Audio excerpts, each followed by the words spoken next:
Baik, Pemirsa Dharma TV, tentunya salam jumpa bagi Anda, pemirsa yang baru saja memutar channel kami. Dan tentunya Anda yang bisa melihat kami dari Android Anda melalui bagian TV, juga melalui streaming. Tentunya saya berharap bahwa Anda dalam kondisi yang sehat pada saat ini.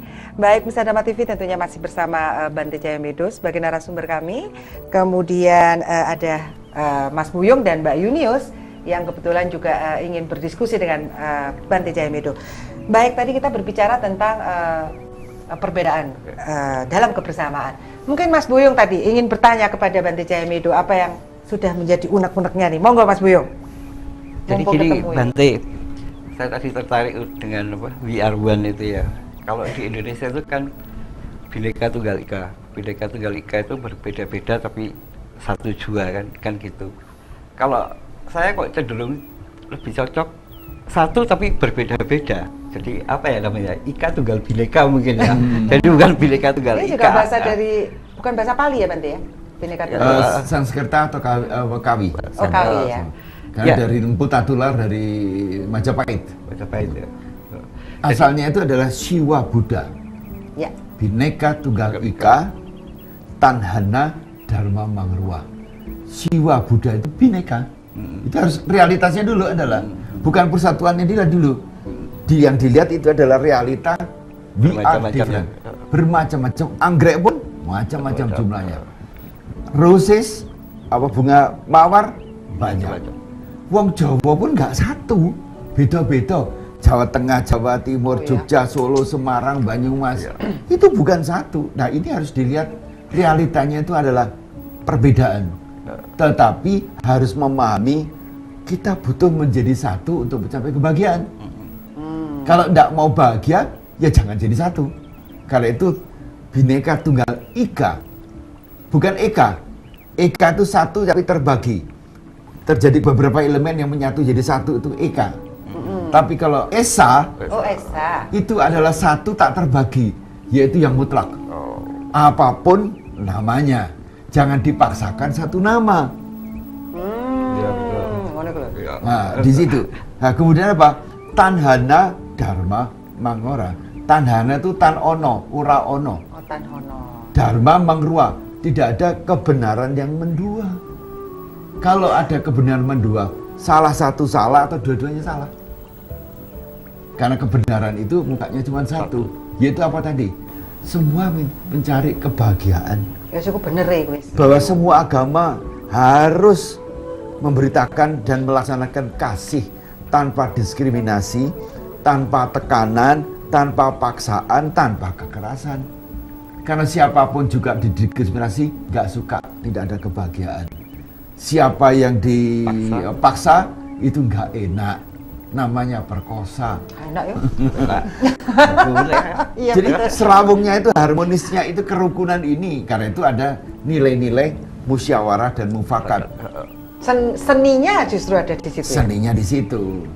Nah, biasanya yang mayoritas yang memaksa yang minoritas. Atau yang minoritas bisa juga membuat gatal mayoritas seperti kutu di kepala.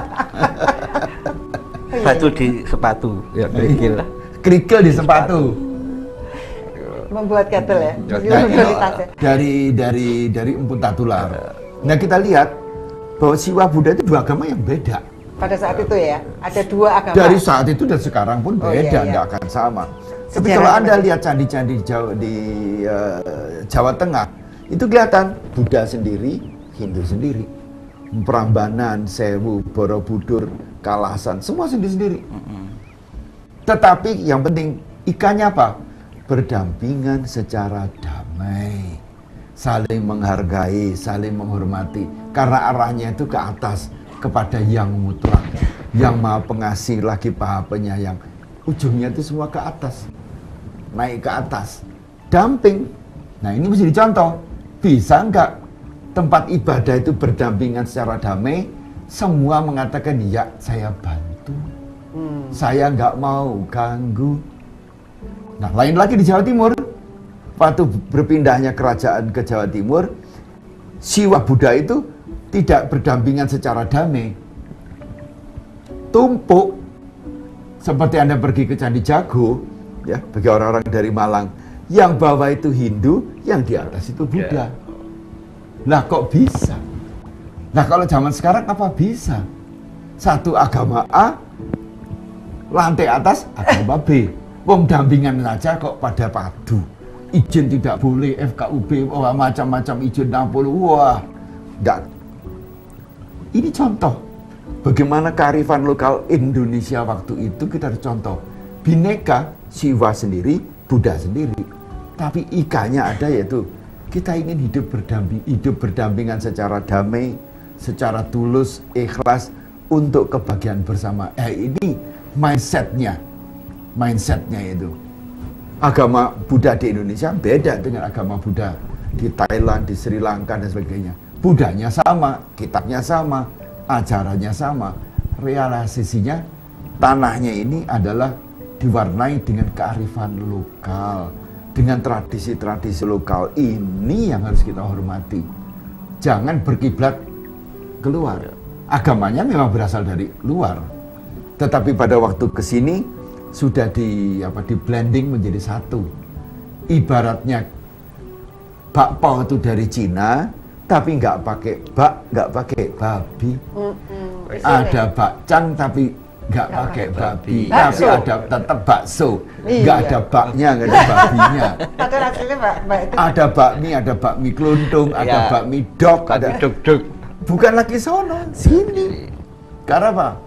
Kearifan lokal inilah yang mewarnai warna yang khas dan bisa dinikmati oleh konsumennya. Ya.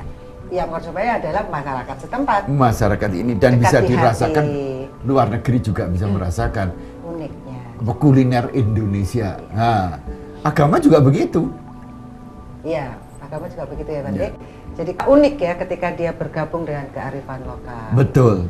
Kekhasannya itu ada di situ. Iya. Tapi Betul, kearifan lokal sekarang itu semakin ditinggalkan gitu, Pak. Semakin Betul, kita tidak bisa lepas daripada kondisi global. Dengan adanya TV, internet dan sebagainya, pemikiran-pemikiran luar itu. Tapi karena itulah kearifan lokal pun tidak bisa mandek begitu saja, tetapi harus juga bertransformasi dengan kondisi kekinian. Kekinian. Ya. Betul sekali. Ya batik misalnya, kita kan nggak bisa batik model keraton Jogja abad ke-18. Batiknya sih tetap batik, tetapi bentuk kainnya, coraknya sudah beda. Jangan mengharapkan yang lama itu 100% masuk, tetapi harus ditransformasi sesuai dengan kebutuhan selera masyarakat kekinian. Disitulah letaknya toleransi itu penting. Bante, kalau kita berbicara tentang masa lalu ya Bante, kalau masa lampau di kehidupan yang lalu, kita mengatakan bahwa agama sudah berusia ribuan tahun, Bante. Bahkan kalau saya lihat sesosok Bante, seorang biku tetap memakai baju dari ribuan tahun yang lalu, Bante. Kok nggak kekinian, Bante? Ya memang untuk para biku memang ada yang bergerak ke situ, yaitu yang dari aliran lain. Meskipun aliran lain pun bergerak pada abad yang 14-15 seperti di Tiongkok, bukan kekinian sekarang. Nah, mengapa biku pakai model begini? Karena seorang biku itu harus hidup sebagai fakir miskin. Oh, fakir nih, kaum fakir ya. Kaum fakir miskin. Islam juga ada fakir miskin ya. Di dalam Undang Dasar 45 juga ada fakir miskin itu disantuni dan dipelihara oleh negara. Sesungguhnya para biku ini adalah fakir miskin. Dikatakan fakir bahasa Arab karena itu kita bertapa. Yang untuk makan besok tidak tahu. Karena saya makannya dapat dari pemberian umat. Yang di kedua katakan miskin, hartanya memang terbatas. Bajunya, warnanya itu dari potongan-potongan dulu, potongan dari kuburan. Ya, kemudian warnanya dicelup, warna ini. Dan kita hanya memiliki kebutuhan pokoknya cuma 4, ya, yaitu kamar pun harus sangat kecil, ya, sangat sederhana. Tempat tidur juga tidak boleh tinggi, tidak boleh memiliki harta. Itu semua, meskipun begitu kok masih antik gitu loh.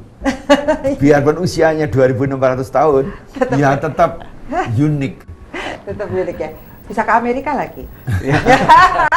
Dan bisa dapat TV, perbincangan kita semakin seru karena tadi Ibu produser sudah bilang berakhir di segmen ini. Kita ketemu setelah yang satu ini. Jangan kemana-mana.